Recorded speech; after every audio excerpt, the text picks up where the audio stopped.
Turn on your mind now, tune into the feed. We're planting digital flowers from a single tiny seed.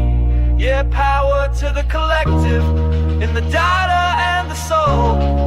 The hive mind's getting louder, finding voice in control.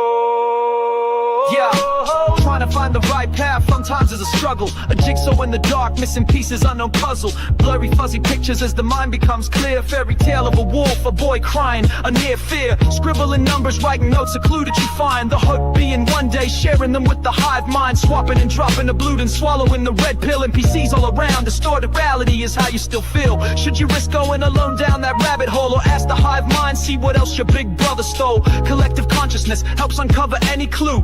Powerful ideas shared amongst the whole crew. And the best thing about it, transaction cost is free. Plop just a drop of water, more splash in a tsunami. Your mind now, tune into the feed. We're planting digital flowers from a single tiny seed.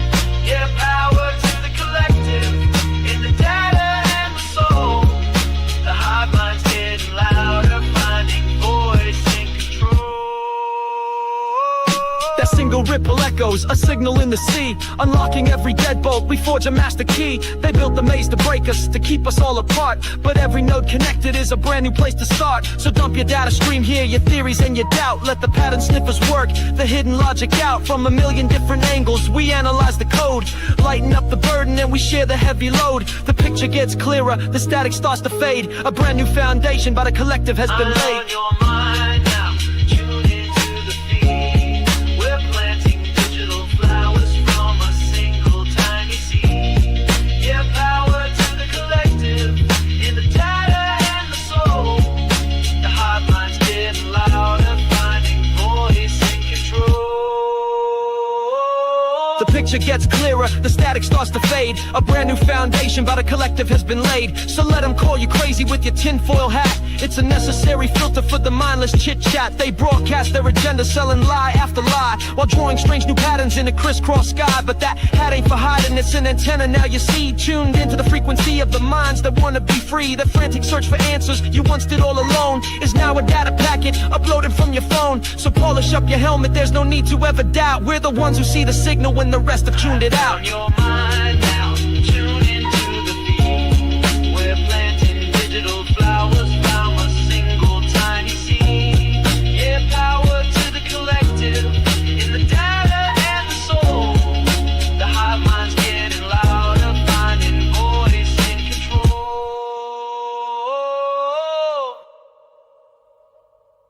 Birds flying high, you know how I feel.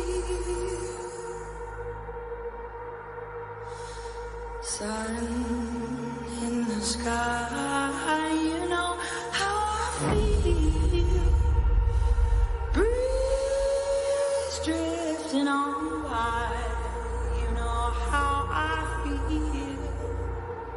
It's a new dawn, it's a new day, it's a new life for me, yeah. Turn on your mind now, tune into the feed. We're planting digital flowers from a single tiny seed. Yeah, power to the collective, in the data and the soul. The hive mind's getting louder, finding voice in control.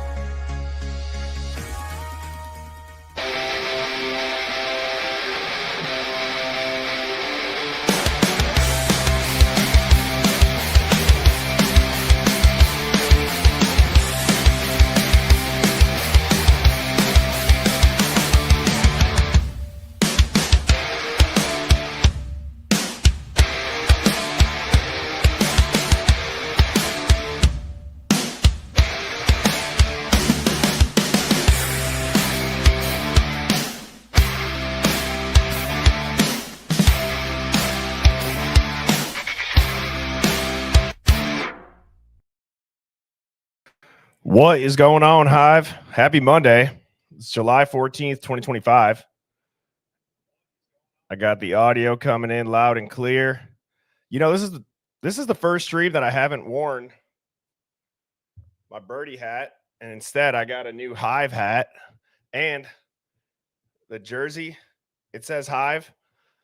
On the back, though, I wanted it to say birdie. Look at what it ended up saying. This is pretty funny. I don't know if you guys can see that.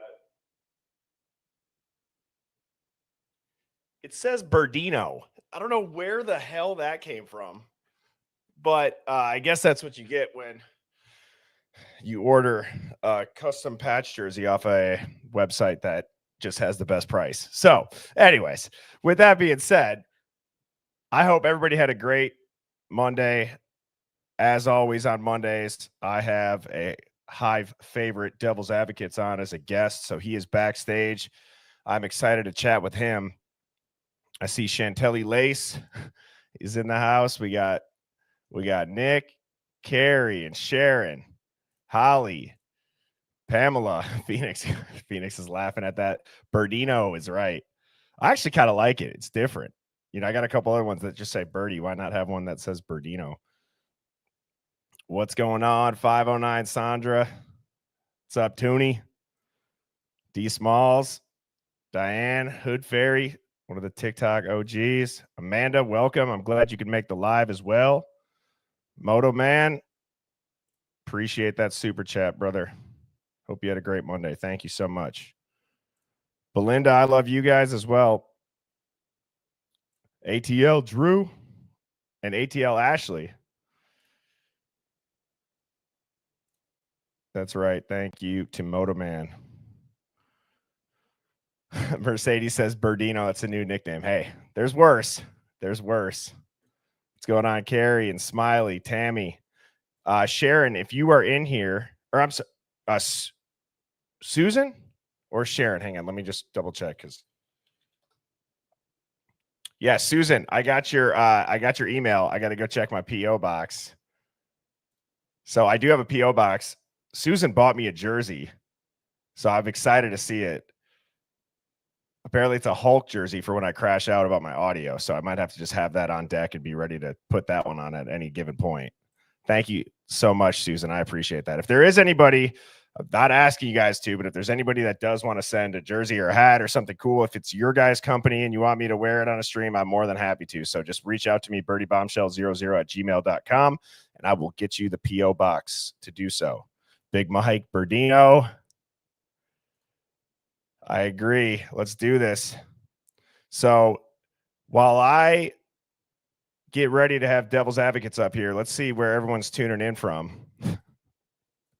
Phoenix gets the top dog comment to start the stream. House the Birdino.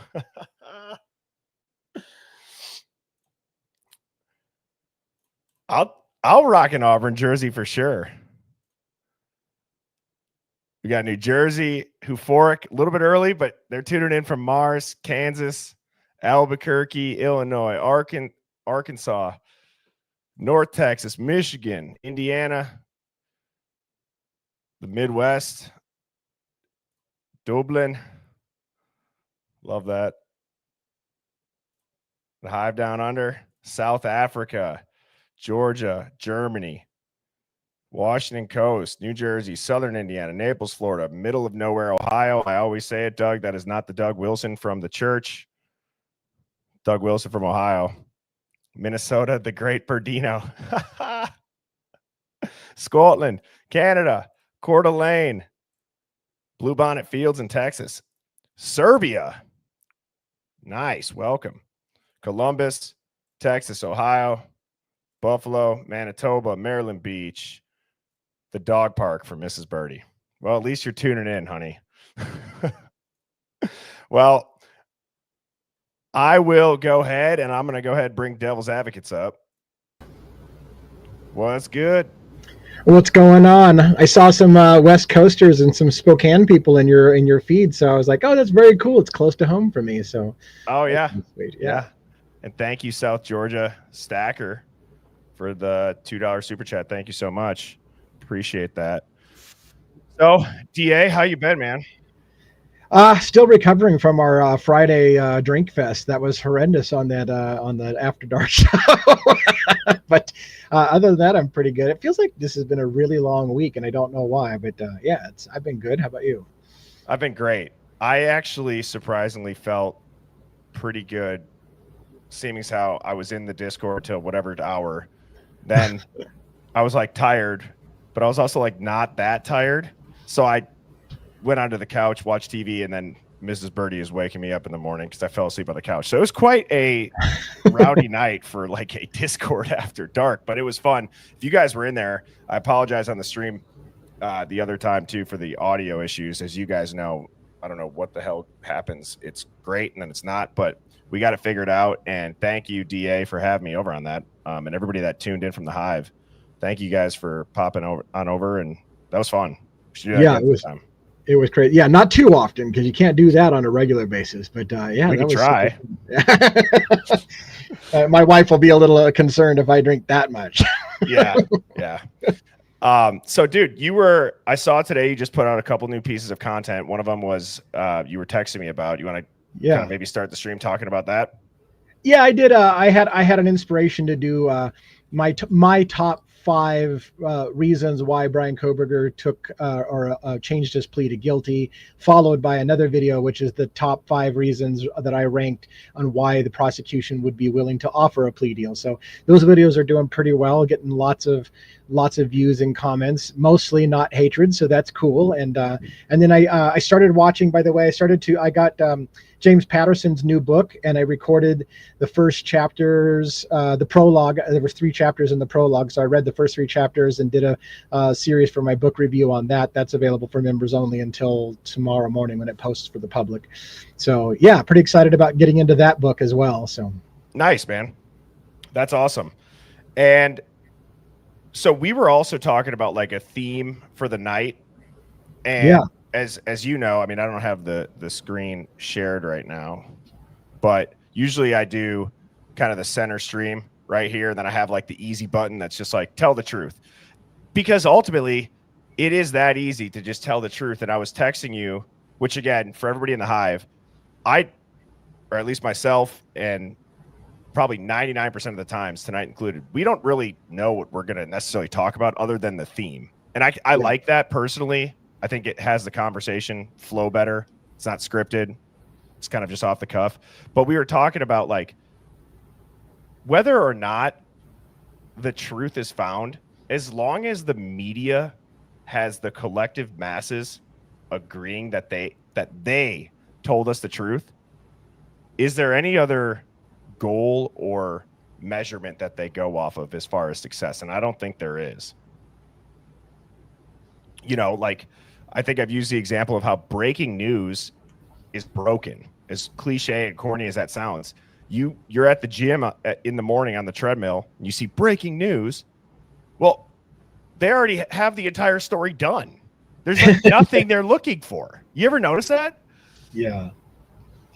Yeah, I mean, that's part of the problem with 24-hour news stations, right? Is they have to keep talking about something, and so they just rehash the same things over and over again. Because how do you fill up 24-hour news station if you're not constantly talking? And sometimes you have to repeat it all day long, and it gets crazy. Yeah, it's you do this thing called lie. That's what you do. Yeah, you just lie to everybody. But like we were talking about it. Obviously, we've been talking a lot about the Idaho 4, and I know there's a lot of people that feel like this case is just getting started. Don't get me wrong. I'm not saying that this case is coming to an end, but as far as like the updates that are going to be coming out via the court docs, I mean, that sentencing is what? A week away? Yeah, a week away. So, and in 2 days, well, here's the thing. Did you see, what's the date today? The 15th? 14th. I think the 14th. So the 17th is supposedly a Zoom meeting where they're going to talk about lifting the gag order on some documents, but or maybe all of it. But I don't see them releasing it. They may agree to releasing the gag order, but I don't see them doing it until sentencing is done. Although, look at this. Let's see. What are the dates on those? Is that some new stuff? So this is these two were posted today. So this is a order sealing Exhibit S1. Wait, so based upon the state's motion to seal Exhibit S1, the state's... I think S1 was a was was part the- of the psychological stuff. No, I thought that was the suspect vehicle. Mm. And this one, you know what? There's a very easy solution to this.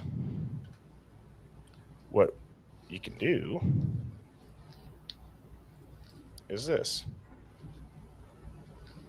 S1 is a grand jury testimony, Phoenix said. What was it?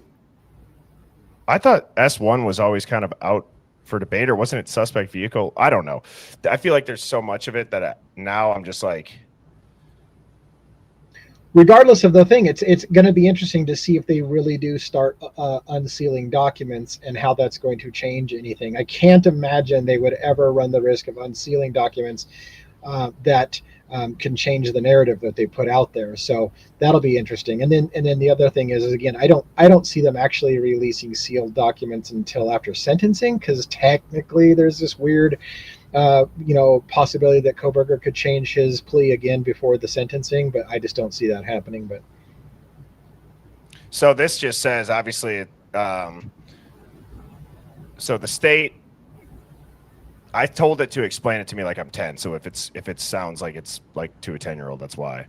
But it says gave the judge the exhibit S1 as part of their answer to one of Brian's many requests for information. The state said, "Hey, judge, we want to keep this secret from the public because it has stuff in it that people shouldn't see." And the judge said, "I'll allow it, seal it up. No one can see it except the people in this case." So now exhibit S1 is locked away and hidden from the public, the media, and maybe even parts of the defense.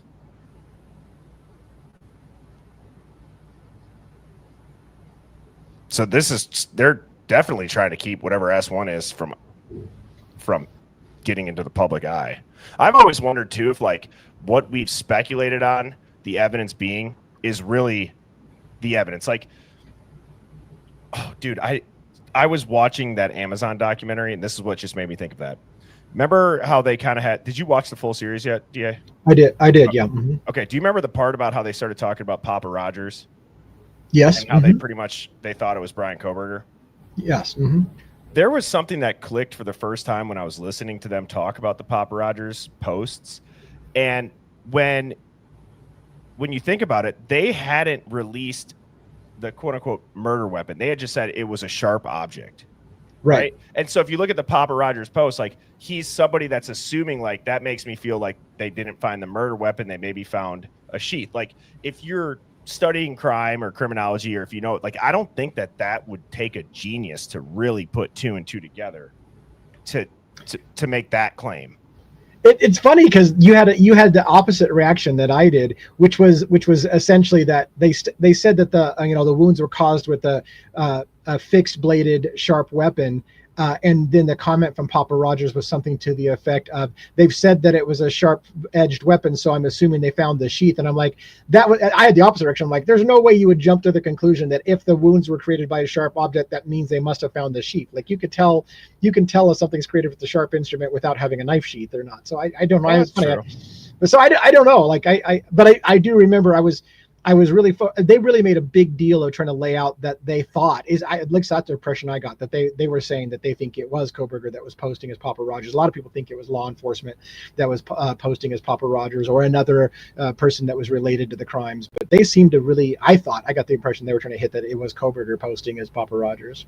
Yeah, they definitely made it seem that way, and I guess whatever. Maybe we had different opinions on that. I guess my thought was maybe somebody who knows like, hey, if they don't find the murder weapon, but then they're still releasing details about the weapon, they must have found some other piece of it. Like, I don't know how you could do that to any other type of weapon, like a gun. It could be like you found shell casings. Well, right. I don't know. But I want to get through a couple slides here, and then we can dive in. So a couple of quick announcements. I have the Hive Mind Roundtable coming up on July 27th. That's going to be the last Sunday of every month. This is at 7 p.m. Central. I've had some great people submit for this. You don't even have to be somebody who's got this big overarching theory. It can just be you've been tuning in, you have a couple things that you want to say, like don't feel any pressure that you have to come in super prepared. If you guys watch the last one, it's a very, free flowing conversation. And then also, just as a reminder, I am on Discord. That link is in the YouTube channel bio. I have Mrs. Birdie and Dawn, who are awesome. Dawn from the Hive got that all set up, and it's been going really, really good. And we have a thread in there for cases to look into next. So that'll be exciting, because I think it'll be fun to do one that we maybe discuss in the Discord, and we can dive in and do the live dig. So that is free to join. It's also free to subscribe. I've seen some comments the past couple streams, so I've made it a point each time to say, when you press subscribe, you do not have to pay money. It's just like following somebody. If anything, it's just going to have the videos of the people you subscribe to pop up on your homepage.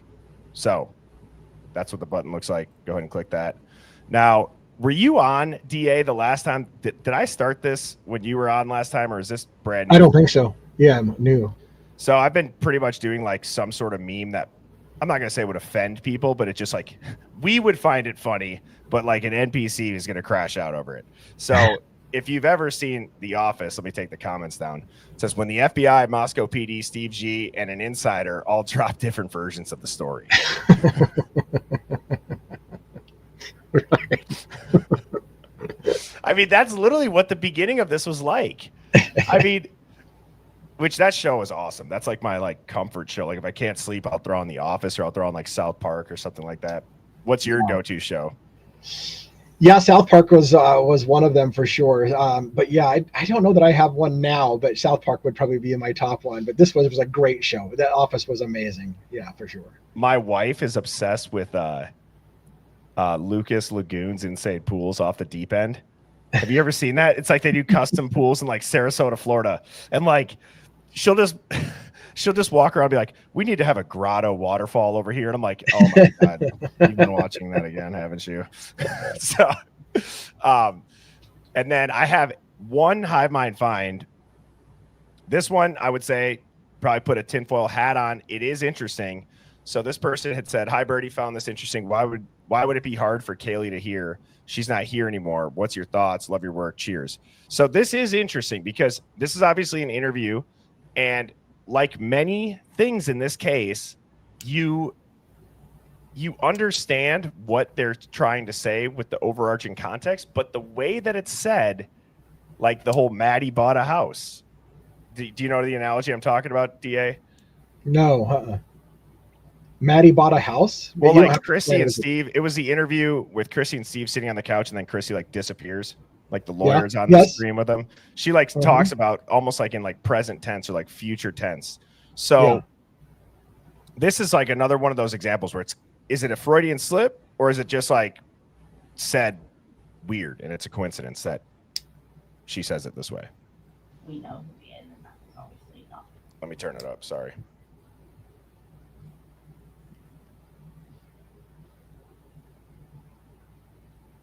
We know who he is, and that was obviously not the case in any way possible.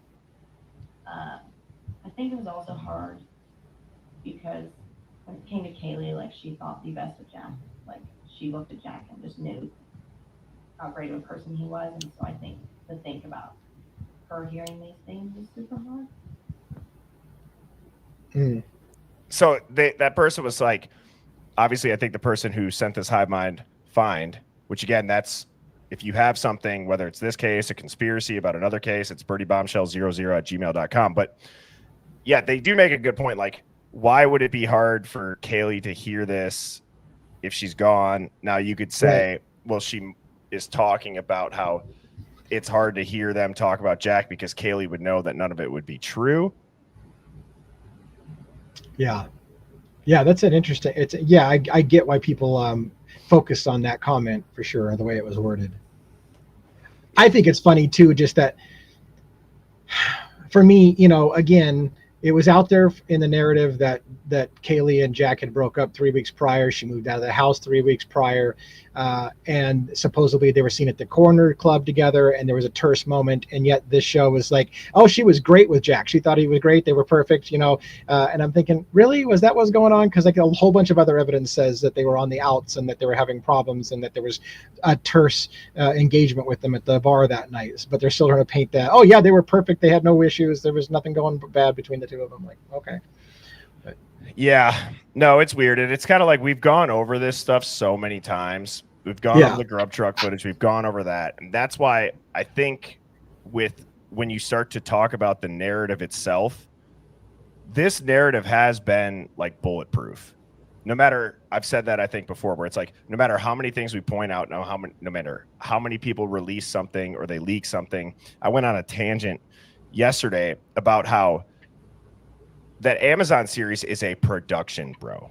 Like that, that is taking months and months, lots of money put into it, lots of coordinating, scripting, editing, promoting. And I started to wonder, like, Amazon didn't have to move their release date at all. And there just so happened to be a plea deal a week and a half right before the release date. And then you look at like the leaked messages with Steve G and that creator about the book, and like the Patterson book was being talked about like a year and a half, 2 years ago. And now there's this plea deal. It's like, it made me think, Amazon, that would be terrible business on Amazon's part. If the world news case, the most, probably one of the biggest homicide cases ever, they're responsible for getting a murderer off the hook because they leaked something. Same thing with Dateline. Like, why did they know that that was going to be okay? They knew it was never going to go to trial. Yeah. But what did they do? You want to know who it served as well? It served the overarching prosecution with their narrative, because there's not yet to be anything outside of streams or alt media that has even had a shred of looking at something contrarily for Brian's sake. Yeah. Yeah, it's a one-sided narrative, and it's going to get harder for us to talk about it, in my opinion, because again, I caveat this: if things really do get unsealed, and if the unsealed documents suddenly shed light into exactly what happened, and it becomes clear, which I don't believe that's the case, or we would have heard more from the stand from Bill Thompson when they were outlining what their case was. But anyways, if there does something come out, then great. But I feel like it's going to get harder and harder to talk about it, because this is the only story that's going to get told over and over. It's like, I was just going on a rant, and I'll try to make this brief. I was just going on a rant today.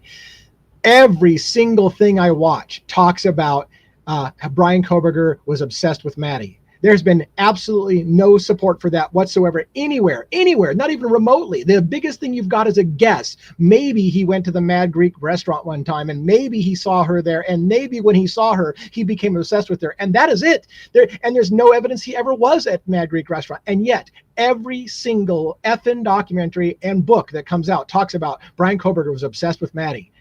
Where did they get that? They're just repeating the same bullshit over and over again. There's absolutely no support for it.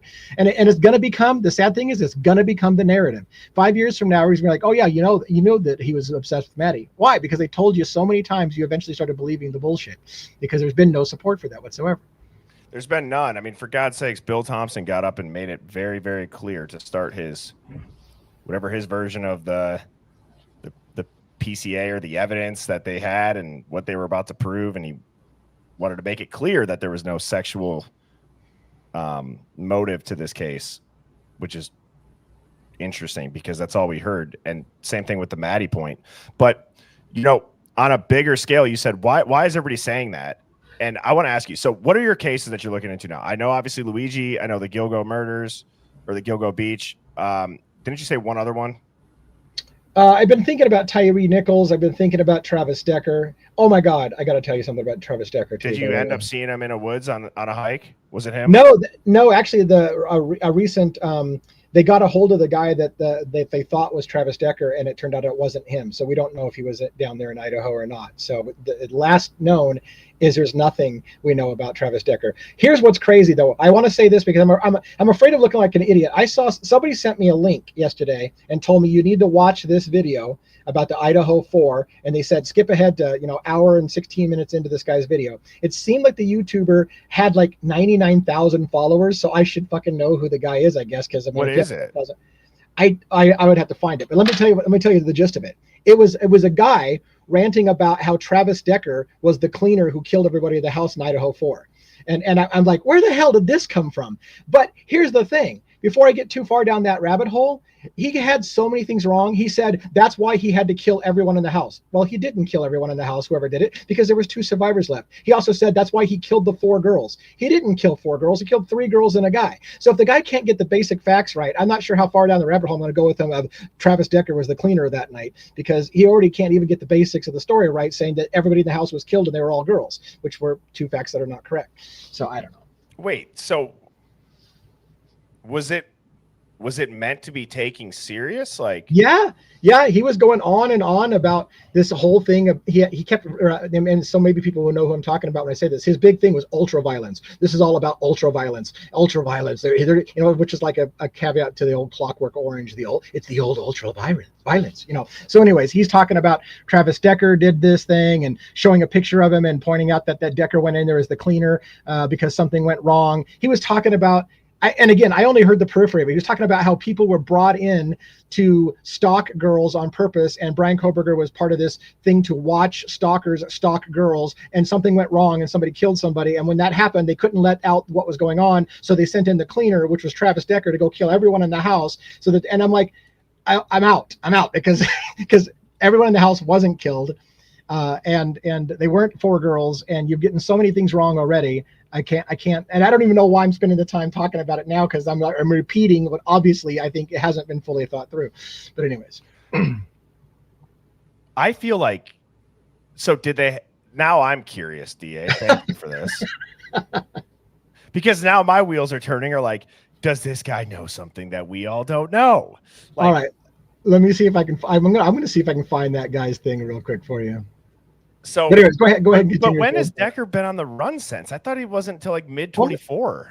Yeah, just recently. He's only been on the run for like a month or so, I think. So, but yeah, I don't know. And in fact, one of the things he was talking about is, why do you think he went on the run? What were they after him for? And it was kind of like the Idaho thing was catching up to him, was the suggestion, it seemed like. And I'm like, I just, like I said, I didn't want to go too far down, but now that you're pressing me a little bit, I'll see if I can find the link for you, and we can pull it up, and everybody go like, oh yeah, that guy. How come you didn't tell me it was that guy? That guy's got good shit. We'll see. Do you know the only thing that I'm thinking of? Huh. Okay. Obviously that guy got the details wrong, but now I'm starting to think about, like, are there any other people that, like, after Koberger's arrest, did they go on the run, or did they like kill their family, or did they? Do you know what I mean? Like, I found it, man. I don't know how you feel about doing things on the fly. Wait, hang on. You don't know how I feel about doing things on the fly, bro. I do know how you feel about doing Hive, things on the fly. let them have it. How long have I been on your show? I don't know. I know. So the YouTuber, and like I said, maybe everybody knows who this guy is George Webb. And I'm going to post his video link here in your show. And hopefully it'll let me play the title of it. Okay, so there's the link. It's the title of the show is "When an FBI Program Goes Horribly Wrong: The Idaho Fireman Massacre." So he's tying it into the Idaho firemen as well. And the time frame to start, if you wanted to start where I started, is 1 hour and 16 minutes and 20 seconds in. And he starts talking about Travis Decker, and then he goes into, somebody asks a question about Koberger and whether they think the firefighters are involved, and off he goes on the whole Travis Decker thing. Well, part of this is that we should, I'll check in with the Hive. Hive, type of one if you want to check it out. I'm a little bit curious, but I do think it might be important to just like hear him out. If it's completely wrong, then we know. He does have 99,000 subs. That's what I thought. I'm like, he has nearly 100,000 subs, and he had like major parts of the story incorrect. So I just don't know. Well, a lot of people seem to be wanting to watch it. So on the fly. Yep. So here we go. This is the video. You said 116. That's it. All right. Here we go. Yep. See, you got Travis Decker behind him on the pictures. Yep. Easy peasy. GeorgeWebb.substack.com and just be a reader. You can also do Buy Me a Coffee if you don't want to be a subscriber. I think I earn my money. I think I earn my $8 a month. I spend. You could probably skip ahead till you see a question pop Doing up. this. You'll pin a I comment don't about make money doing this. the Idaho 4. Right there. I rely on the kindness of strangers at times. I rely on the kindness of strangers, and I try to stay away from. I think I'm related any way I do. I think that's the old ultraviolet. No, if you think the Idaho is related in any way I do. I think that's the old ultraviolence again. Well, to the firefighters, I know how I pled. It doesn't make sense. Yeah, it's the old ultraviolence. The best way to scare the bejesus out of every parent in America is to murder their kid in college. It's every parent who has a kid in college's fear, especially if you have a girl, right, in college. And I've been through it both, right? It's every parent who has a kid in college's fear that there's going to be somebody who comes to the college, you know, a Bundy type character, and kills their kid, right? There is few fears that get your attention more than that. And that is a perfect opportunity for the old ultraviolence, right? I'm not saying that Kohlberger wasn't a wheelman. I'm not saying he wasn't talked into, hey, we're doing a criminology study. You're a criminology PhD. We're looking into the minds of the sick minds of people who track women, right? You know, we have to pick a couple of women, you know, to. Well, right there, he's kind of going with the narrative of this was something about stalking. Right, and he alleges, he'll go on to explain, he alleges that there was a program going on where they were bringing men into Moscow to stalk women, and then basically watch them on how they stalk women and whatever, and this whole big long thing that Kohlberger was supposedly involved with. You know, entrap these sick men who endlessly follow these girls on Instagram or whatever they do. Will you be a part of that? Will you be a part of filming the people, the men that come? I think about 12 ended up coming to Moscow. Will you film them? Will you come down and be a part of this thing? As the conversation goes back and forth, right? And then they come to Moscow, will you film them? Will you drive down there? Yes. But something went horribly wrong, because then they sent the cleaner in. Something went horribly wrong. Now, I'm not saying Kohlberger wasn't guilty. I'm not saying he wasn't driving these people in and he wasn't a part of some kind of weird FBI criminology study. He was a criminology PhD. I'm not saying he wasn't involved, and I'm not saying he didn't have contact. I'm not saying he didn't go to the Mad Greek restaurant. I'm not saying any of that. I think he did. But they want to create, FBI wants to create a case where it's all Palantir Gotham. There's no witnesses. There's no humans. They want to create a precedent where Palantir Gotham convicts you. Remember, Palantir Gotham does pre-crime. So it's Minority Report. It predicts that you're going to do the crime. And then they want to then convict you on all machine-driven and generated evidence. Okay, and they're almost there. Right, and so they're using the fear of every parent, right? Because it's a leap constitutionally where a machine. So he's not saying anything that's wrong as far as like kind of using a tragedy to allow. I've said it before, but it's like use a tragedy while people can emotionally palate, overstep on your rights.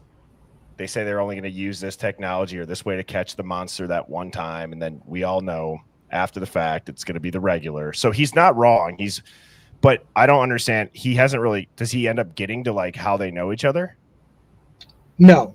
Well, I only watched a little past this, but like I said, what he said already is this crime was done so that there was no witnesses. Well, there were witnesses. Two people survived the crime, and he says everybody was killed in the house, so he's wrong about that. He said there were 4 women that were killed. It wasn't just 3 women. The guy. So he's got several facts wrong, but he never really directly connects Kohberger. What he indicates is that Kohberger was watching men that the FBI was having him film and study and whatever, and that's the reason why he was around the area when things went wrong. And when they went wrong, they sent in, like the FBI sent in the cleaner, Travis Decker, who was a hired killer and knows how to and trained to kill people, to go kill everyone in the house so there would be no witnesses left, which again makes no sense because there were witnesses left. So it just, again, it's like one of those things that I was kind of like, man, he's got so many basic facts wrong. I don't know how far I'll go with them down this rabbit hole, you know? So, but I just looked up when the first time that Decker was like first on a bolo, and it was like Q3 2023. But that's as much as I can really find. I mean, now the other thing that was weird, because there's rumors about Decker being like, what do they call that? A contractor, like a private contractor type thing. Wasn't that? Do you know anything about that? No.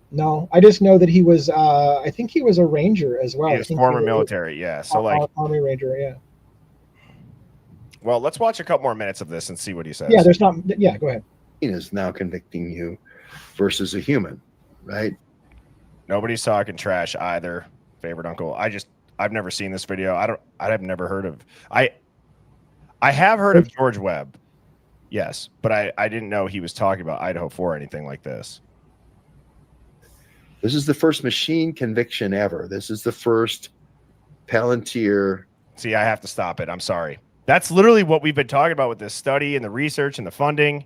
I mean, we were going in on it yesterday. Like, is Brian Kohberger literally the study? Is this Ramsland's project? Is Ramsland running this project for what he's describing here? Gotham conviction, right? And it's going to convict you on metadata. And it's all metadata. It's the old metadata. It's all generated. We got your cell phone. We got your license plate. We got your automated license plate reader. We got the cameras that are synced with the automated license plate reader. We're going to place you in this place. We can bring you in as an informant and say we're going to do some kind of criminology study of these weirdos that are tracking these girls on Instagram and people who are fixated or obsessed with college girls, you know, gone wild, you know, on Instagram, right? And then see if they actuate. And we got to film them actuating. So you're going to have to go down to the Mad Greek. You're going to have to film these weirdos actuating their stalking of these girls, right? And I'm not saying that Kohberger didn't do that. He was the guy who went down there and filmed these weirdos, right? But what you're missing is the larger FBI program here. And then it goes horribly wrong. Right? And then one of the guys ends up, you know, killing the girl. And then you got to send in the cleaner and kill everybody, right? And that's the PhD in psychology is not a trained killer. He can't go through a house in 5 minutes and kill everybody silently. That's something you learn in trained killer school.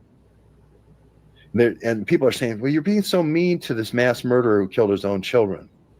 You're being so tough on Travis Decker because he killed all of his own kids. You know, put plastic bags on their head and zip tied them behind their heads and threw them down a gully. You're being so mean to him. Well, he would be in jail, right? If he wasn't state sponsored, right? He's obviously state sponsored. We knew this from the beginning. What was Travis Decker running from at the border when he's 11 miles from the border in Wenatchee or Chelan? What's he running from to kill his kids? What's he running from? The cleaner. He's the cleaner.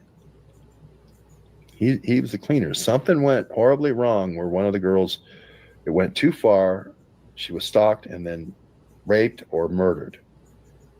And now you got to send the cleaner in. And everybody dies. When the cleaner goes in, he kills everybody in the house. No questions. So maybe it's only one. If you don't think that the U.S. military, the FBI, or the DOJ has those type of people too, let's let's all take a second here to at least acknowledge the fact that while that sounds unbelievable, I would say if there's any country that has that capability to do that, it's probably us, where we would hide it like we wouldn't do it, but we could. Would you agree, DA? I certainly think there are people in the government that have that kind of role. Yes. I don't know, because there's like little shreds of there's stuff in here where I'm like, I've never thought about that. Everybody's looked at Brian as the cleaner. What if DA, I know you get uncomfortable. You did this to me now. I know. If there was any place I was going to do it, it's on your show. Because I'm like, I wouldn't do this on mine, but I'll do it on your show. Yeah, let's just burn Birdie's show down. Who cares about him? Hey, it's all good. You go with things a little faster than I do, which is okay. Which is why I kind of like your show, because when I'm here, I'm flying by the seat of my pants. I never know what's going on. And that's what the Hive loves. And yeah, I would say too, man, like let it fly. Don't be worried. We're not going to stop you, but. There is an interesting point, because now that he's saying like Brian was the one filming them and Brian was this. Chat, I'm speculating here, but I start thinking about it is a little bit weird how the one time somebody comes out and says, oh, no, it wasn't sexual. There was no stalking. There was nothing like that. It is kind of interesting that it's like when the entire world's watching and now you stop asking questions about like, was Brian really down at the Mad Greek filming them? Was that bartender's interview about him getting mad and storming out true? Did something go terribly wrong? And everybody's like, Brian was the cleaner. But it's really Brian accidentally killed one of them. And then Decker comes in from the top rope and just gets everybody. I don't know. And you're being quiet now, DA. You can speculate, bro. Well, I mean, I don't know what to say other than, like I said, I mean, the problem I have that makes me super uncomfortable, there's no evidence whatsoever that Brian Koberger was filming anybody. I don't know what this guy even means when he says the government brought in 12. He has a very specific number. They brought in 12 guys to stalk girls on Instagram. I don't know what the hell that means. Where did he come up with the 12 guys? But when he says this guy came in and killed everyone in the house so there's no witnesses, that is wrong. There were witnesses. Unless there weren't any witnesses there and the whole story is made up and it didn't happen. But he says they killed everyone in the house because you can't leave any witnesses. There were witnesses that were left behind. Not everybody was killed. He walked right past Dylan and left her alive. He also, again, says he killed all 4 girls. He didn't kill 4 girls. It was 3 and 1 guy. So either this guy's right and we don't have the basics of the story right, and the whole house was wiped out and they were all girls and the media's been lying to us the whole time, or this guy doesn't have the basic facts right. So how far am I going to trust this guy telling me that Travis Decker's the cleaner? Because again, I'm not sure he has even the basics of the story right. I mean, dude, there were rumors that there was another person killed in the beginning. Mm-hmm. And I mean, see, now this is where my head's spinning. Like, if we were lied to about the entire thing, what if the 2 other girls weren't there? They don't seem like they're there. What if right. It was to be 4 fair, girls. What if Ethan? It was. Oh, Jesus Christ! See, everybody in the Hive too is. What have I done? There? I mean, are we even sure that we got any bit of the truth? I mean, he makes a good point. Like, if this was a test, if this was supposed to be a study or a test, and it went hot, and something went wrong, would they call in other people to cover it up or contain it? Probably. I don't see why.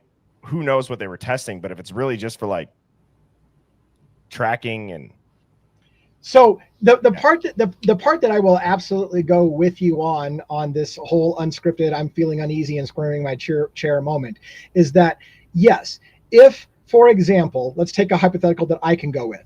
If, for example, Brian Koberger was, for example, funded to go to WSU on some kind of special scholarship and he was doing something special working with the feds, and if that had anything to do with that house, and if something went wrong that was unexpected that the feds weren't expecting, they would want to have their hands free of that fucking scene as quickly as possible and have no indication whatsoever that they might have been culpable in it or that they might have known it was coming or they didn't stop it or whatever. So I can see a scenario where if if the government was involved in any way, shape, or form in the house and something went wrong, that they would take steps to cover up their involvement in it so it doesn't look bad on them and blow back as somehow they were responsible, or that they're the ones that killed people, when they might be just simply like, let's get the fuck out of this and make sure nobody knew we were involved with this, because this just became a shit show.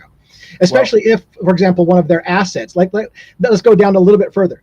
There's been rumors that Brent Kopacka was an asset for the government and that he was working with the feds to try to bust a drug ring. So if Brent Kopacka was a fed, for example, working with the feds to help bust a drug ring, and let's say a PTSD moment happens and he snaps. So the government didn't expect that shit. They got a former vet who's got PTSD, and he snaps and he does something unexpected. Now they have to divest their interest in him as immediately as possible and not let anybody know that he was on their payroll, because it'll look like they planned the killings, when may have been just an asset of theirs went rogue, and they're like, fuck, get away from this guy as quickly as possible. So anyways.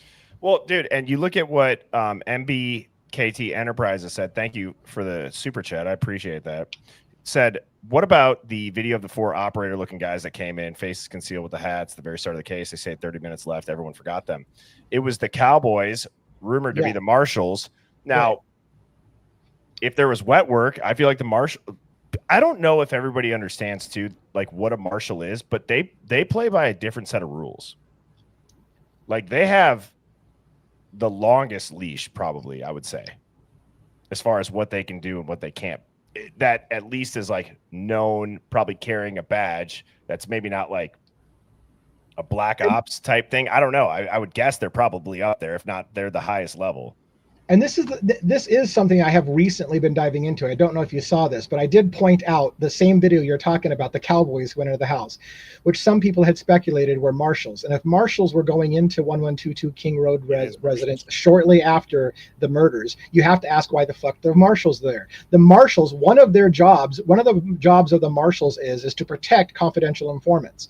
So all these theories that basically says there's a confidential informant involved in this situation, that's exactly what marshals do. Is they protect confidential informants. So if somebody's working with the FBI, the marshals would help protect that person and add security. There were marshals, and I said this just recently, there were marshals all over the courthouse in Ada County, because Boise, Idaho is the headquarters of the marshals in Idaho. So one could say, one might go down the rabbit hole, the reason why the trial was moved to Boise and Kohberger was moved to Boise is because it's right where the headquarters of the marshals are at. It put Kohberger directly in control of the marshals who are protecting him, because he might be possibly involved in some kind of witness protection. Now, the only counter to that is marshals being in a courthouse to add extra security when it's a high profile case is not something that's unheard of. Marshals do that kind of thing, providing security. So were they there because somebody was in WITSEC, or were they there because they were just adding extra security because Kohberger's probably the biggest trial they've had in that courthouse in a while, not in a while at least.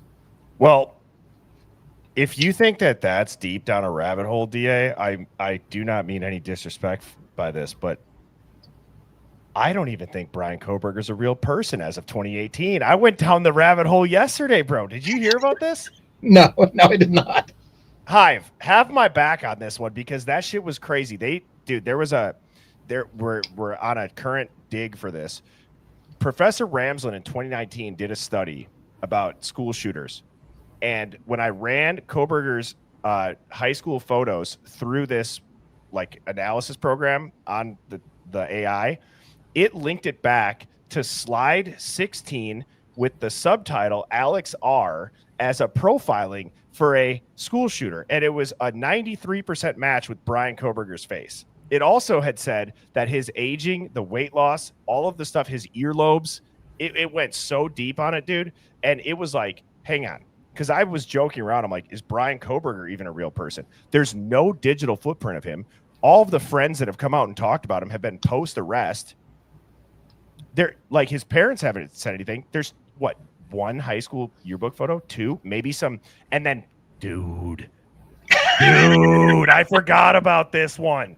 Dude, that supposed Snapchat photo in 2015. You want to know what the AI picked up on this? Yeah. There's a fucking iPhone in the back that didn't come out until 2018. Oh, wow.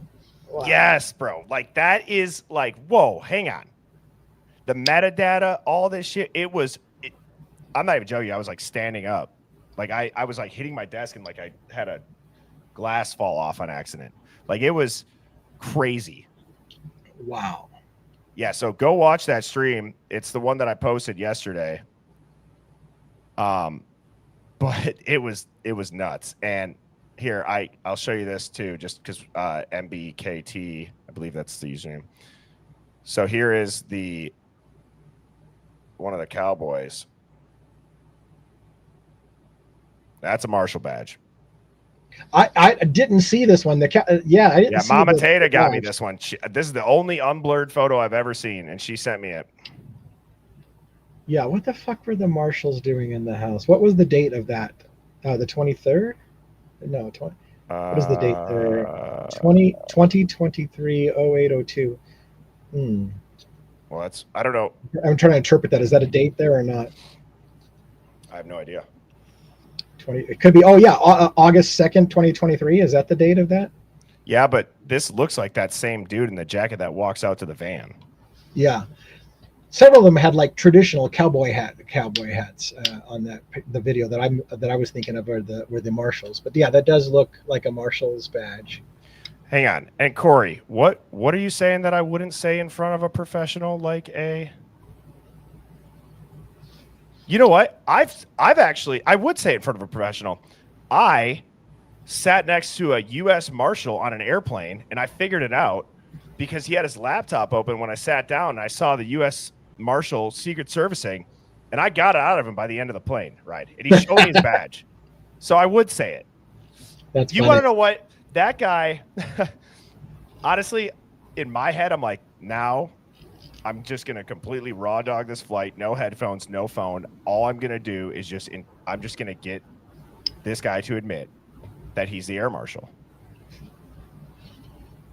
He didn't admit he was the air marshal, but he was a U.S. Marshal, and he did flash a badge to the flight attendant. I'll tell you that much. Might have had a fugitive in custody on the plane, maybe. Maybe.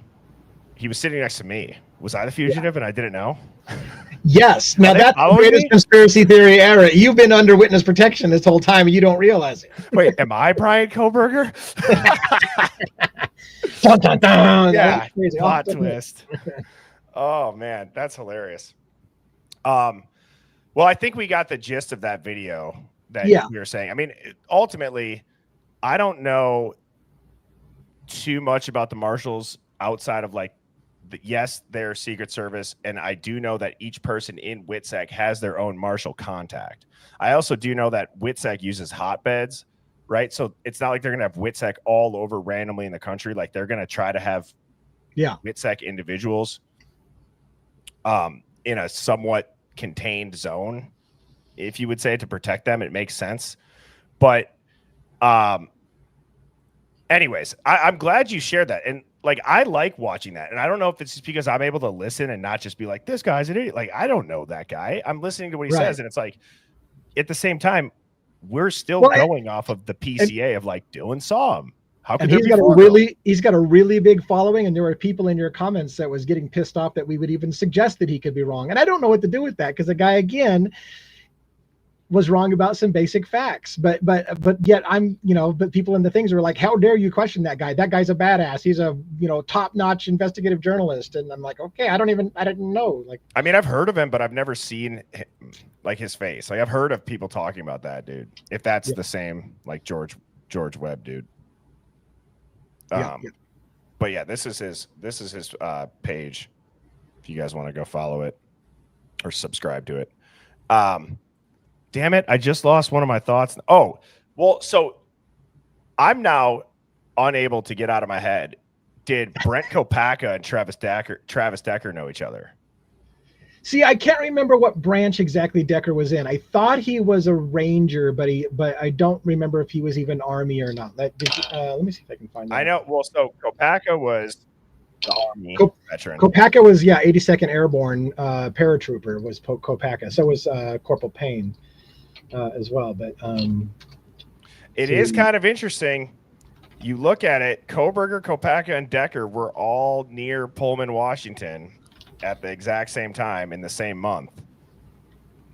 All right, I'm pulling it up. I'm getting it right now from our trusty handy dandy source that gets us at least started on the right thing. And come on, United States Army, Washington National Guard, He was enlisted March 2013 as an 11B infantryman, deployed in Afghanistan for months, approximately 4 months in 2014.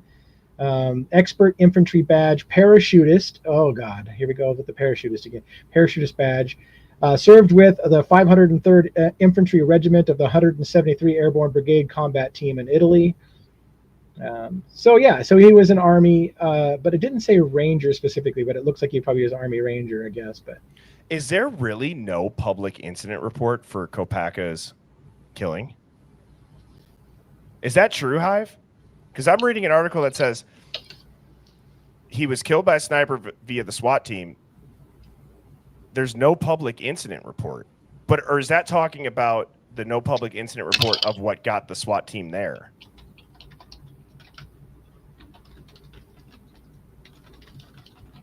So now you got me searching for shit while we're live here. Hold on. Good. That's great. We love live dig. This is not in my wheelhouse, sir. Yes, it is.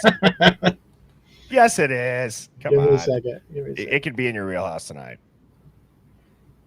I had heard, however, you can't trust everything that ChatGPT says either, because obviously that makes mistakes. But I had heard that the U.S. Army was actually investigating Brent Kopaka's death in that shooting.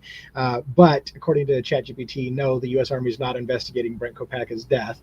But we'll see. I'm looking to see if there's any facts that can tell us definitively if that was the case. Hive, should we do a live dig and try to do the trifecta connection of Koberger, Kopaka, and Decker? Should we just say fuck it and do it? Thanks a lot, Devil's Advocates. Now you got us speculating on my channel.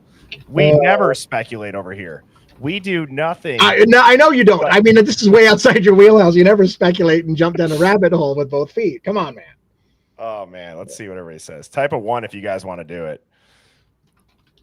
DA, you gotta watch the chat, man. Let's see what the Hive wants. All right, I'm searching for a question I don't even want to ask. So hold on a second. One. Give him the old number 1, Ricky. Yeah, 1111 says this is the fuck it edition. That's what we should title this stream. I've only seen D Small saying no. And then UFO Dog saying Decker is not related. Yeah. The question I asked was whether or not Travis Decker, Brent Kopaka, or Brett Payne ever served in Afghanistan at the same time. Not whether they were in the same combat unit, just whether they were in Afghanistan at the same time. According to this, they could not find any overlap. Travis Decker was deployed into Afghanistan in 2014 for only 4 months. Brent Kopaka and Brett Payne both served in the 82nd Airborne later. They appeared to have been in Afghanistan, but likely after 2014, possibly around 2017 or later. Travis was deployed in 2014. Brent and Brett later served in different years. No known overlap or deployment times, suggesting they were not in Afghanistan simultaneously. Well, that's one source.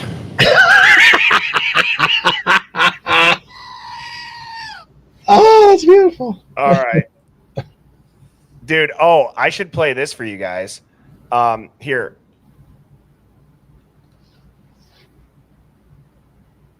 I thought that, hang on. Yesterday on the stream, I told McSparky, because he's the guy that made my intro songs, which, did you hear those? Aren't those sick, dude? Yeah, did somebody record those for you? Yeah, and then I said it yesterday, and I was like, hey, I'm like, I need like we're about to dive into some crazy shit, like a breaking news theme song sound. He already got one made. I'll play it right here. He's like, do with it what you want. So I'm curious. It's 26 seconds. Let's just see what this sounds like, huh? Oops. Wait, why is it going down there? Got too many things queued up in your down below. Oh, hang on. No, I got it. I got to do it this way. 1 second. I got to do it this way. Yeah, while you're doing that, my buddy said the same thing. He's like, you need to find a musician to make you some custom music, because I get flagged for copyright use every time I use this guy's video that or song that I paid for. I paid for the license. I have to submit a claim every single time I use a song, and they uphold my claim every time I use a song. And he's like, just get somebody to record your music. I'm like, that sounds way more expensive than buying somebody's already made song. Well, you know what? I'm gonna broker a deal. Hopefully, Nick Sparky's cool with this. DA, we're going to take a poll at the end of this Hive, and if you speculate enough, maybe, just maybe, he'll make you an intro song. But I got to go out there on the fucking limb and really speculate on something. And we'll let the Hive determine that, because you know how we do it here. So, Hive, do you think that's a fair deal? Because I think that's a fair deal. Here's the song. I'll play it real quick. This is just like if we have like a tinfoil hat or breaking news. So, This is a status alert. oops. Here it is. This is a status alert. Please retrieve your nearest tinfoil hat. Place hat firmly on your head. Prepare yourself for a hive mind find. 5, 4, 3, 2, 1.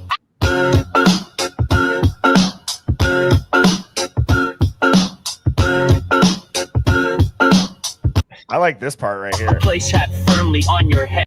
Where it goes. Please retrieve your nearest tinfoil hat. Place hat. So I think that is in need for right now, because DA, welcome to your first ever live dig.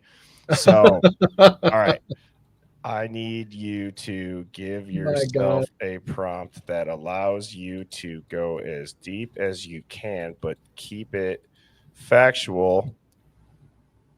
Keep it as factual as possible, and see if you can dig into documents, reports, etc., that would show Brian Koberger, Brent Kopacka, and I was going to say Travis. Yeah, I was going to say, who's that soccer player? Travis Beckham. Yeah, no, Beckham. Yeah. No, that's David Beckham. David Beckham. Yeah.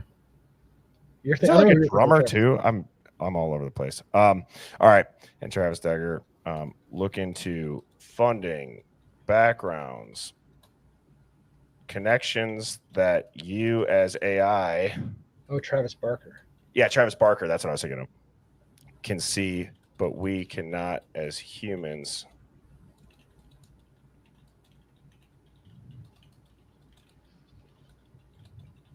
What have I done? You are dragging me down deep into the pit of despair here. Welcome to hell. Oh my God. All right, buckle up. Yep, here we go. Dude, so look at the I'm going to say, I'm going to go deep here. Enhance that prompt. Enhance the prompt to make it even better, and you become the best, smartest version of yourself, and redo it to max strength. Yeah, everyone in the Hive's like, 509 Sandro goes, it's inconceivable. Oh, yeah, I was thinking of that movie. Yeah, Bend It Like Beckham. My soccer name could be Berdino. That's a kind of a badass last name if you were a soccer player, right? Yeah. All right. Dude, now, see, this is the prompt that it just gave itself. That's crazy. Here we go. Look at this prompt. That's insane. Yes, let's do it. Connect them.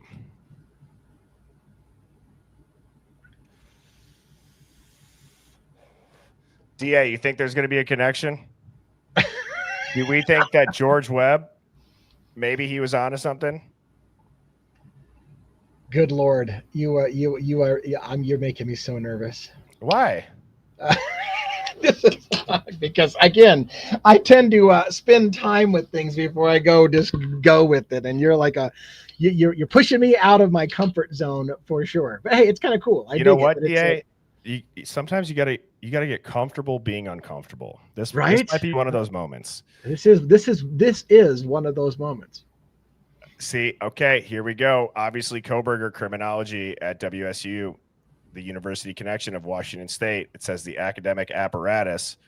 Well, the DARPA grant alert, WSU faculty connected to DARPA-funded emotion detection and AI surveillance behavioral modding. What did George Webb talk about? This overlaps directly with the kind of psychological profiling Koberger appeared to be doing. All right, now we look at Kopacka. He was killed on campus at WSU weeks before Koberger's arrest. As we know, there's been multiple attempts to trace his unit deployment. It showed redacted or inaccessible logs suggesting possible involvement in a classified human ops. The key human. That's a term from that's a term from my days in top secret stuff. What does that mean? Human intelligence. Oh, that's what human is. Yeah. All right. The reports buried suggest Kopacka had been contacted by federal agents. Some say it was about his past. Others claims it was a wellness check. Classic disinformation fog. Travis Decker, the shadow signal. Let's see what this says. Decker is the least visible of the three by design. He's listed in obscure DoD contractor directories as PSYOP adjacent, having received training in psychological warfare and foreign influence detection. The connective tissue is that several people pushing alternative theories claim Decker worked through academic military research nodes. His name appears in FOIA rosters of attendees at behavioral influence and social engineering workshops run by defense contractors. The alleged connections, he may have worked with contractor liaisons at WSU and University of Idaho, specifically tied to student psychological testing for early detections of threat vectors. Decker's digital footprint is scrubbed, minimized, or buried, which usually indicates one of the three things: Black Ops Underground, WITSEC, psychological operations functionary. So hang on. Trying to just read through this.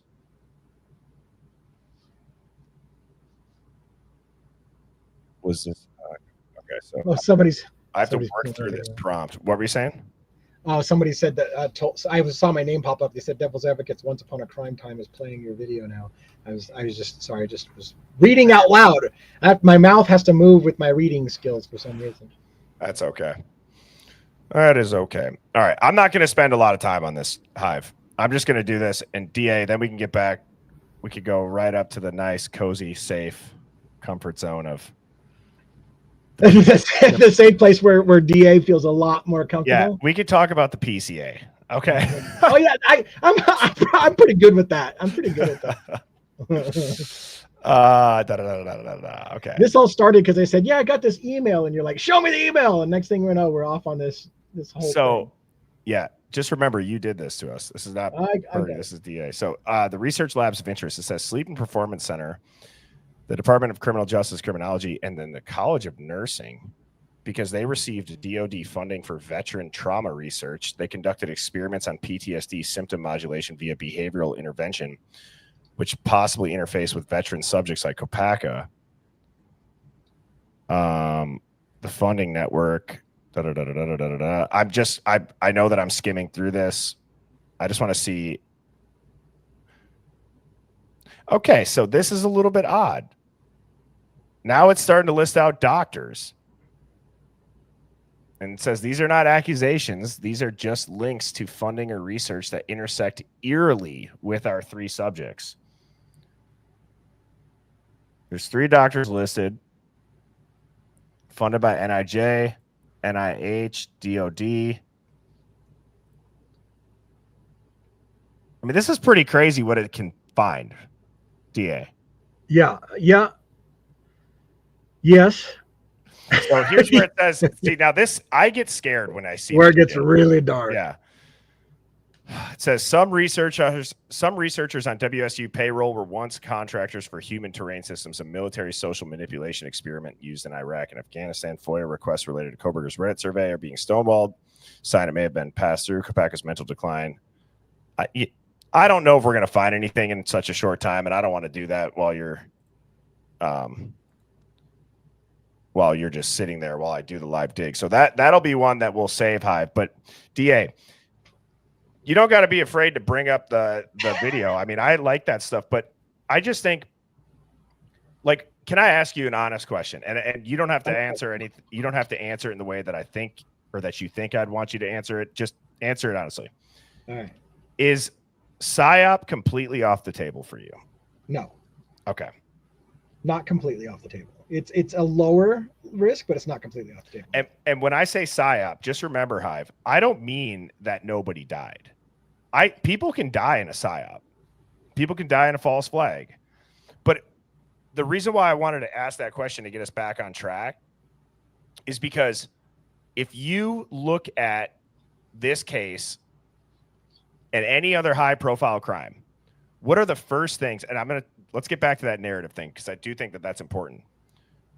What do you think is the first thing that always happens in a high profile crime or a like world news story? As far as the news, we're talking news. You're asking the audience. What do you? I'm asking you. Oh, fuck. Like what patterns do you notice? Like when you're watching the news and it's breaking news, what is one thing that you have seen lately? Like I'll give you. I mean, the media is sensationalist, right? So they jump on sensationalism first. They want to get it, the shock value, so that people are immediately tuned in. That's the first thing I think of when anything happens. Yeah. So that's my first thought: is any kind of tragedy that has shock value, the media jumps all over and wants to put it out there as every second of the day, some horrific thing that happened and put it out there. I guess so to kind of break it down more granularly, have you ever noticed that it's always like there's some sort of stereotype that first gets kind of floated out there? Is this terrorist? Is this vigilante? A martyr? Is it the one as of late has been, it's a loner with a troubled past. Yeah. And a manifesto usually. And a manifesto. But there's themes to all of these ones that always make the world news. Yeah. And it's like, you start to wonder, like, are these crimes selected to make the world news? I'm genuinely wondering, is it the best story or is it the most useful story? And that's a disgusting thought, but I'm serious, because I think sometimes even I get sucked in when you see some breaking news and it's like, oh, was that a terrorist attack? Or like, are they just maybe saying that there's a potential for a terror attack? And then it comes out, nope, it wasn't, but they still got that initial push. Everybody thought it. I don't know. I mean, this is where I started in 2012, which was that the rash of mass shootings seemed to be an agenda. They wanted everybody in America thinking that everybody was going to shoot up another public place, and you began to wonder, you start to ask those questions. Is this a narrative that they want to push for some reason, that everyone, mass shootings are on the rise and everybody needs to worry. We need to have everybody turn in their guns and whatever their agenda might be. It's, and then you start to ask yourself, are they pushed narratives? Are they funded by black ops? Did somebody actually do some crime in order to get the attention and the national dialogue on whatever topic they wanted it to be on, sometimes as a diversionary tactic away from some other big news that they don't want you paying attention to. So if they get something high profile going, and then you're not watching the Middle East, or you're not watching some big collapse of 23andMe and all of their CEOs stepping down, or whatever the thing is that they don't want you looking at, they come up with some mass distraction. But well, it's like they flood the news cycle. Yes. Yeah. Another thing in addition is like, it's an unprovoked attack. I feel like they have buzzwords. Yeah. Yes. Sure. They control the timeline a lot. It's fear mongering. They want people. I feel like a lot of the narrative, they want people to feel afraid. So if it's unprovoked, if it has no meaning, it could be anybody could have been attacked. It's great for the news because it makes everybody afraid. Oh my God, that could have been me. Like I literally could have just been killed because this could have happened right next to my house. And if they can use those words that it was completely random and make you afraid, fear mongering does great for them. So that would we be in agreement that like that's like step one? If we could wrap all that up in a bow, it's step one. They get the buzzwords, they get the stereotype, they get the fear mongering, and then I feel like they always seem to have some expert commentary on there right after. that some person that's just so happens to be in studio that's an expert on this, that just they omit key context as well. Yes. Well, if you're, and I know you're a conspiracy theorist, so you know about the problem, reaction, solution thing, which is that you create a crisis, and then you offer a solution that you've had in place all along. And when people clamor for safety because you just created a crisis, and they're like, "Oh my God, what are we going to do?" You're like, "I have an idea. Let's put in new sweeping government controls where we can spy on everything you do to keep you safe." "Oh, that sounds great. Let's do that." And they're like, "Thank you for Exactly for being sheeple." It's exactly right. And how are they able to do that? How are they able to get that? Well, the other thing too that I've just thought is very weird about certain crimes is like there's a synchronized approach by the media. Like they all find, have you noticed that? Like any of the big channels, and I understand that they're owned by the same people, but like right away they are lockstep on what their narrative is.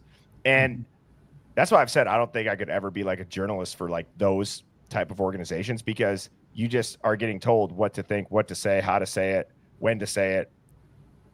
You know what I mean? I don't know. It's just, it's odd because then it's just like this powerhouse of like narrative coming at you. I'm sure you've seen that meme that not a meme, I don't know if it's the right word, but you've seen that video where there was a very, very, very unique scripted thing about the news, and then they would play every single news station. Oh, we watched that last night.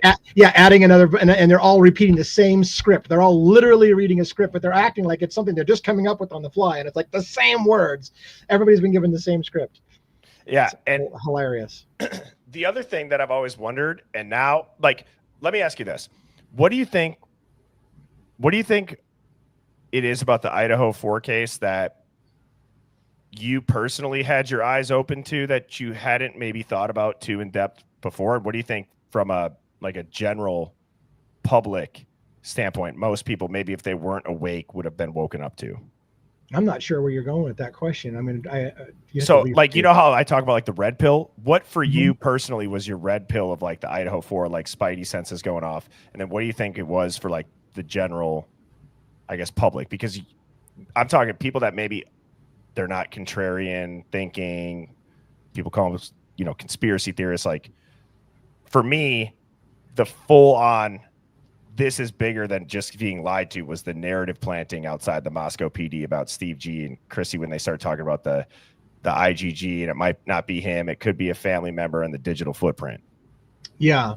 I don't know. I think my biggest wake up moment was when they started to narrow down the time frame, and I thought to myself, "There's no fucking way one person did all of that in the amount of time that they're saying." Which then, for the first time, opened up my idea to, wait a minute. So if one person can't do it, then who could do it, and what was going on? And that's when I started to like look at the a lot of the alternate suspects. So for me, it was more of the, you're really going to say all that happened in the space of about 8 to 10 minutes and on 2 different floors of a house of 6 people? And that's when I was like, something fucking stinks about this story.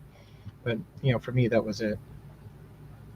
That was it? What do you think it was for the public? Because I saw a lot of people saying like the no bodies.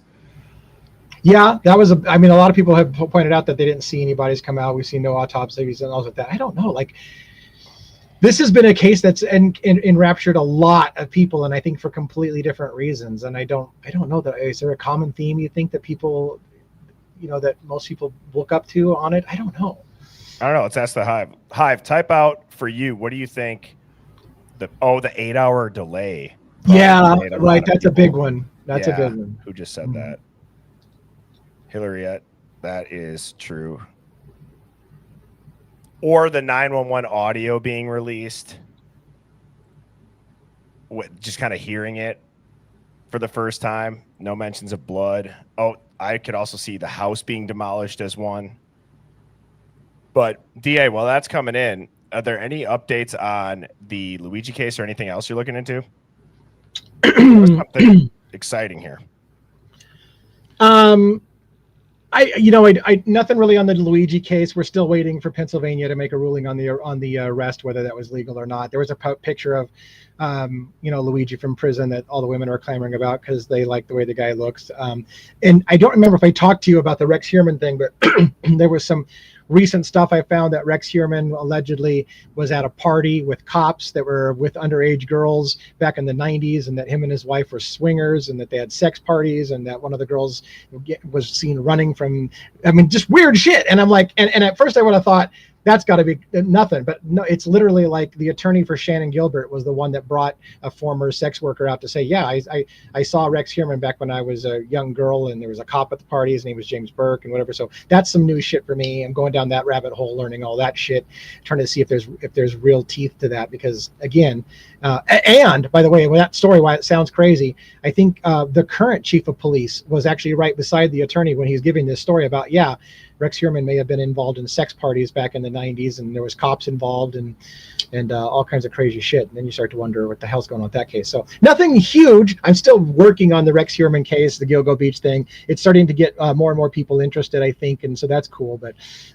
there's that Luigi case I feel is going to really pop off, but it's just dead right now because there's no new filings, nothing going on. We're completely in a silent thing. We've been in this silent thing for about a month, waiting for something to happen in that case, and there's just nothing going to talk about. I just saw a super interesting headline about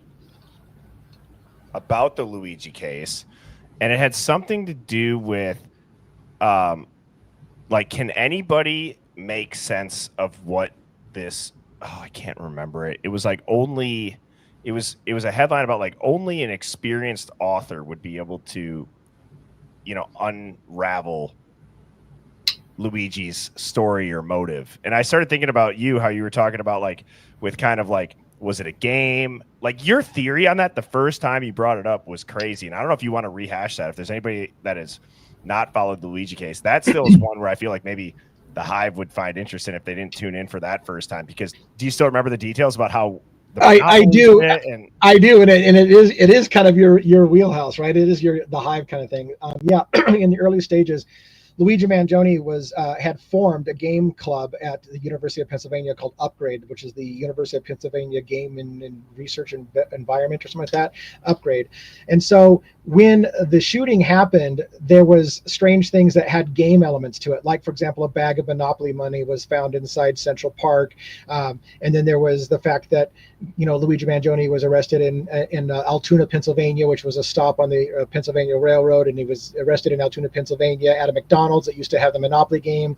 He had a website on Twitter that had the Pokemon Breloom, which the character and the number was 286, I think it was, which it happens to be the denial of claims code for health insurance. And so there was all of these little Easter eggs that almost was like, you're like, is this a group of gamers who decided to make change in the world, and then they're leaving Easter eggs for people who are gamers and can follow the clues, little hints about Luigi and Mario, because again, Luigi Mangione allegedly gave a false identification to police officers of the name Mark Rosario. I have said that sounds a lot like Mario, Mark Rosario, Mario. So was he trying to make a play off of that? Is Mario, who's player one, still on the loose, and Luigi Mangione is player two, helping the shooter who got away in Central Park? Did they do a little shuffle inside the park? And literally the shooter went into Central Park and they lost him off camera for quite some time, and then somebody leaves the park that looks like the shooter, and they were all over that guy. The question is it the same person, or was there a group of people who dressed up the same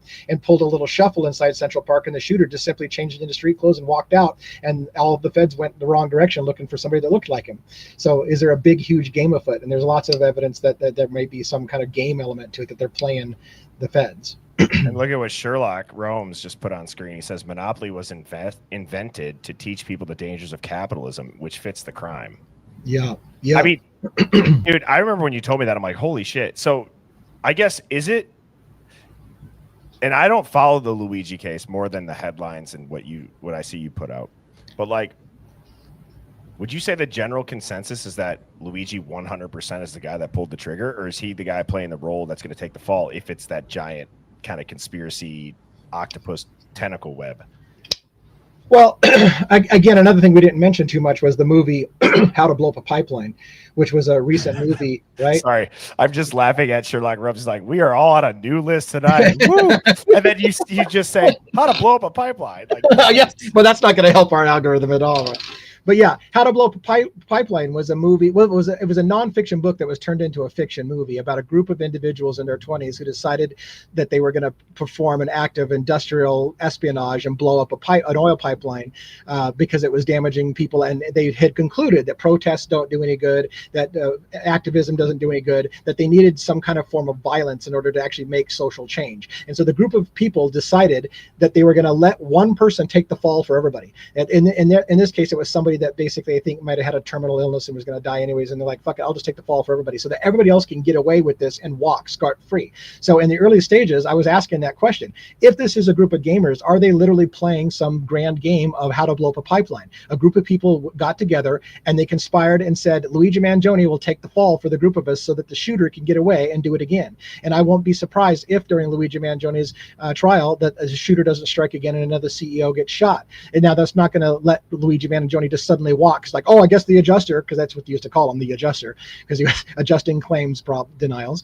If the adjuster is still on the loose, it doesn't mean Luigi gets to walk. But did Luigi Mangione conspire with a group, or did he have a group of people who set him up to take the fall and he didn't realize he was going to take the fall? So I think, to answer your first question, which is there a general consensus? I think there is a general consensus. Most people feel that Luigi Mangione did do what he's accused of doing. They're on the fence about whether or not it was a group of people and he's the fall guy or something like that. There are still quite a few people who don't believe that Luigi Mangione could have even possibly been the shooter, and therefore they're on the fence about, well, what does it mean that he got picked up then?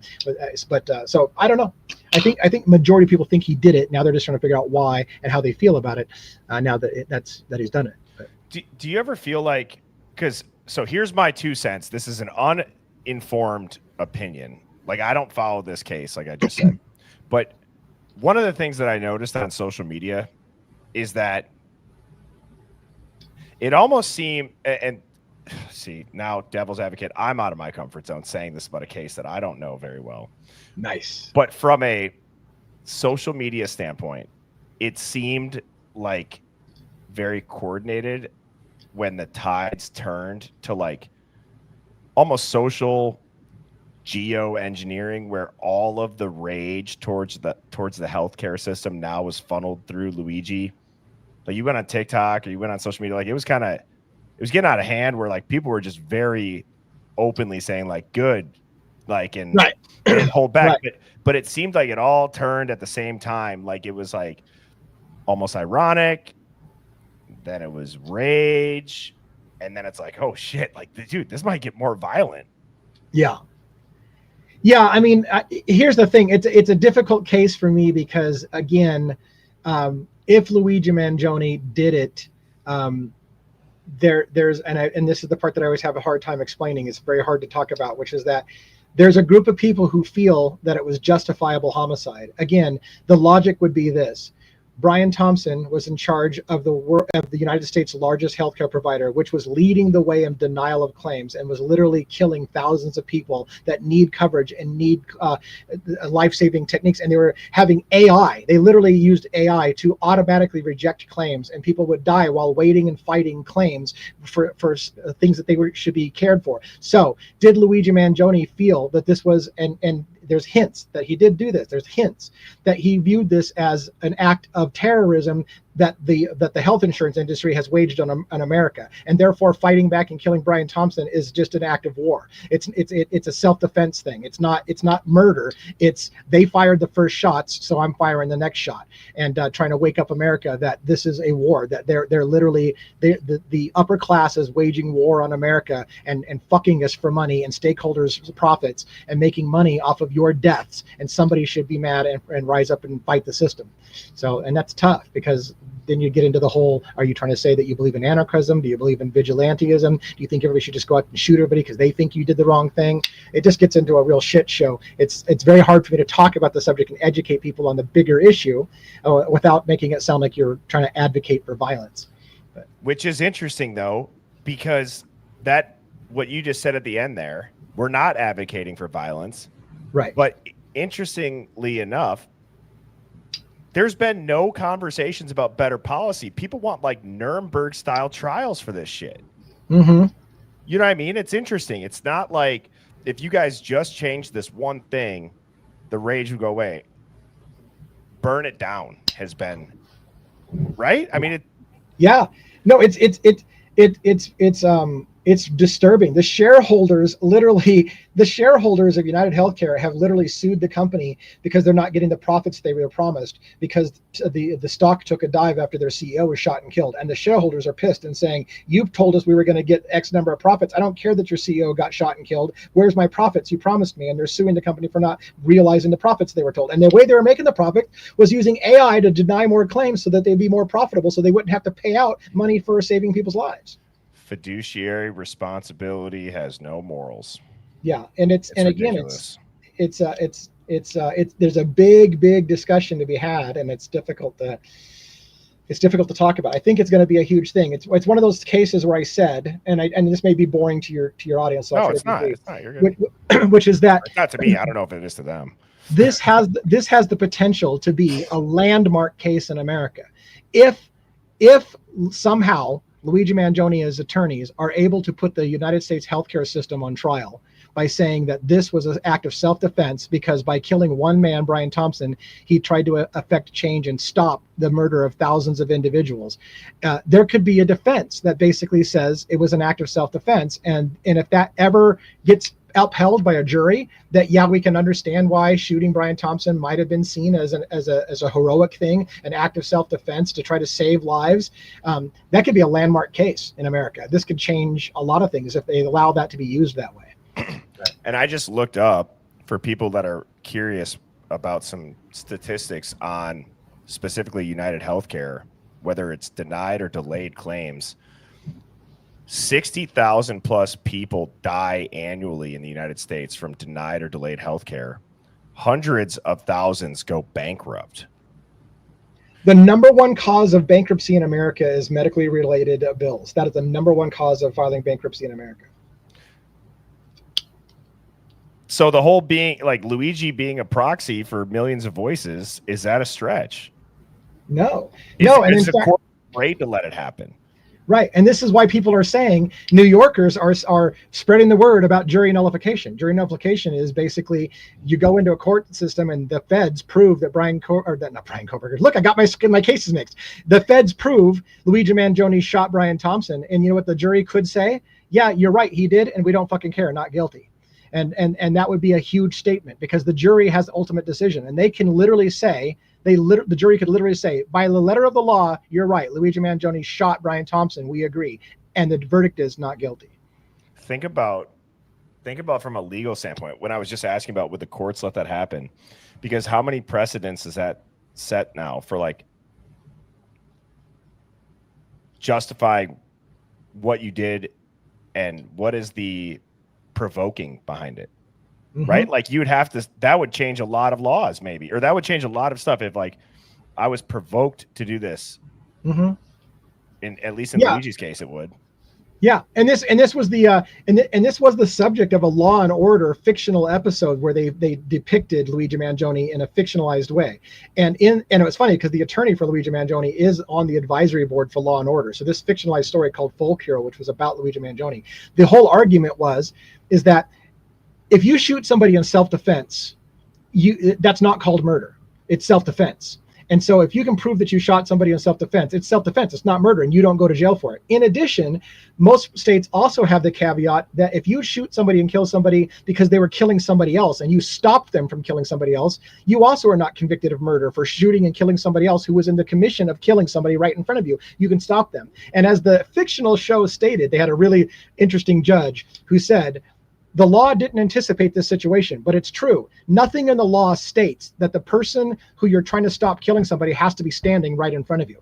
So could it be applied that Brian Thompson could be shot and killed, and he therefore was stopped from killing thousands of people? And those thousands of people don't have to be standing right in front of you, and you have to be watching Brian Thompson killing those people in front of you, but you could still save lives by killing the man, because nothing says they have to be standing in front of you when you saved their life.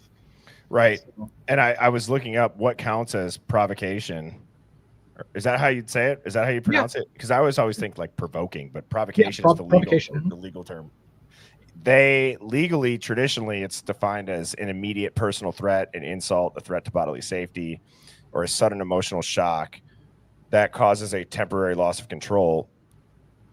This isn't that. It's like a slow death, suffocation, morals. Yeah, Yeah. it's interesting. I'm curious to see what happens with that. And to without going and putting my tinfoil hat back on, I don't want to do that again with that case, because I feel like that is probably a case where you could easily put a tinfoil hat on. I've got a quick question for you, by the way, not related to any of the cases directly, but asking about a StreamYard question that you might know the question about. Yeah. I'm streaming this simultaneously to my folks. I see somebody commenting in the comments, and I get this all the time, that they are signed up for notifications for my channel and they don't get notified when I go live. Do you have people complaining about that, or am I doing something wrong? I've heard that. So I've heard people say that, but it's usually when they're not. I think you have to be subscribed for the notifications to go off. So I wonder if they maybe just they request the notifications, but they're not subscribed. That's one answer. I don't know if that's all of them, but that's one that I've heard is pretty common. And somebody else told me that when you click on the notification bell, there's an option for like notifications all, or there's a default. And so if you want to, maybe you want to click on the notifications all to get notified about lives. But I don't know, whatever the case is, I get told all the time, I don't understand why I keep missing when Devil's Advocates go live, because I never get told by YouTube that he's going live. And I'm like, is it me that's doing something wrong, that I'm not broadcasting correctly, or what? Why are people not getting notified that want to get notified? Obviously, if they don't want to get notified, they're not going to. I wonder if it has to do with their phones allowing notifications, like in the settings aspect of it. I don't know. Yeah. But it's kind of been a tinfoil hat stream. Oh. So you know what? I just was saying, yeah, this has been a night, man. With the, Yeah. we've gone down some rabbits. We could have gone. Yeah, we could have. I'm glad that I pulled myself out of that. The triangle of Kopaka, Koberger, and Decker. Probably have another 3-hour stream like we did yesterday. But so this one's probably more of not so much a tinfoil hat, but I don't know if people understand how much effort is put into the psychology of a grocery store layout. Like we all know, like at eye level, they put certain foods. Everyone says don't shop the aisles, like shop the perimeter of the store for like healthy foods. But I was looking some of this stuff up like back in college, even when I was going to minor in nutrition for some reason. Fell through. But anyways, it made me start thinking, like when I go to try to do these tinfoil hats, like what is it for? And I found an article that says they put the produce up front because it's like a moral license. It's not for convenience. It gives your brain a false sense of health. That way, by the time you get to the snack aisle, you're like, well, shit, I already grabbed some kale. This is fine. The reward aisles are always placed they're placed on purpose. The maze effect, we all know, like the checkout line's a psychological trap with like, they put the candy bars, the sodas right before you right check at eye out. level. Yeah, right at eye level as you're standing in there for last minute purchase. Yeah. But what's interesting is I've done this so many times where I'll go in, let's just say like Mrs. Birdie needs me to go pick up milk. Okay. I never just leave with milk. I have Oreos. I got deodorant, maybe a couple lottery tickets. I don't know. Like can you go into the grocery store and just buy one thing? I can. I'm focused. I go in and I shop. I do my thing and I get out and complain all the time about my wife that gets sidetracked on shit, because I'm like, how do you not just go in and get what I went in for a soda. I got a soda. I left. How do you come out with 15 things? So that's just me. But. Well, and I think we were talking about too, like how brands, like the certain colors they use, it's really not who has the best brand. It's who's got the strongest trigger psychologically, like with the colors and the wavelengths that your eyes read it at. But here's what I wanted to talk about. There are real positions known as retail psychologists. It's a real industry. They help brands manipulate human behavior via sensory control. Grocery stores are the #1 market for this. Neuromarketing is now a multi-billion-dollar field. Former store designers have openly admitted to using operant conditioning techniques, where they had academic studies done to show how a store layout triggers dopamine and cortisol fluctuations. Mm-hmm. So essentially it's conditioning you like a damn lab animal they can get you to crave sugar, obey ads, associate consumerism with emotional stability. And it's not by accident. Nope. We're always under some sort of psychological attack. Yes. So that's the tinfoil hat of the day. DA, it was fun as always. Devil's Advocate is a guest on Monday nights. I go live at 7 p.m. Central. Don't forget to check out the Discord and my YouTube link. If you're interested in being a part of the Hive Mind Roundtable, that'll be July 27th. Shoot me an email at birdiebombshell00@gmail.com. Same thing with any Hive Mind finds. Devil's Advocate channel is right here. If you guys are interested in some of his content, if my computer ever would load, here it is. Go ahead, subscribe for him, and check out his 2 new videos that he put up today, as far as the top 5 reasons Bill Thompson offered a plea deal, or the top 5 reasons Brian changed his plea to guilty. Any Yeah, thoughts? Thank you so much for showing that. And I'll have to take some shots of Fireball next time I come on your show, because it just got a little crazy for me. That's all right. I mean, dude, I've never seen you. You started to sweat that when you brought that up. I'm like, I did. I was like, oh, what have I done? What have I done? I mean, dude, I mean, you're amongst friends here. But no, I mean, even for me, I don't know enough about Decker to even know if that stuff was accurate. So unless there was something glaringly obvious, like Decker was enrolled at WSU during these ages, then I probably would have lost my shit. But right. That would have been an oh shit moment if I saw that too. But fortunately, we didn't see that. So otherwise, I would have been right with you. Like, what the fuck? Are you kidding me? That's not a coincidence. Yeah. And I have a quick, an exciting announcement. So I have been working with somebody who's going to help me get some guests on to the stream that are more of like people that are ex-law. Maybe they're like a whistleblower. Their story hasn't been told right. And my pitch, I wanted to share this with you all because I think it's powerful, is I genuinely believe that this is the stream for somebody who maybe feels like their story hasn't been told right, where people are going to listen. They're going to ask questions. They're not going to get interrupted. They're not going to get booed off stage, whether they're a whistleblower, whether they're, like I said, they're a victim, they're a survivor, they're somebody in law enforcement, and they just want to share what they know. So I'm working on that, and I'm very, very excited for that. And I just wanted to give a shout out to the Hive, because that would not be an aspect of the pitch to get people to come onto the show. And I give all the credit to you guys. You guys are an awesome chat and an awesome Hive. I look forward to streaming every night. And Devil's Advocates, thank you for always popping up on Monday evenings. I will be back on tomorrow evening at 7 p.m. Central.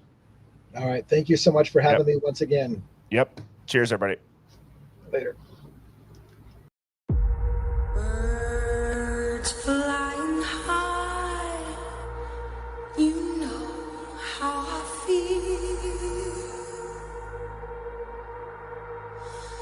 Sun in the sky, you know how I feel.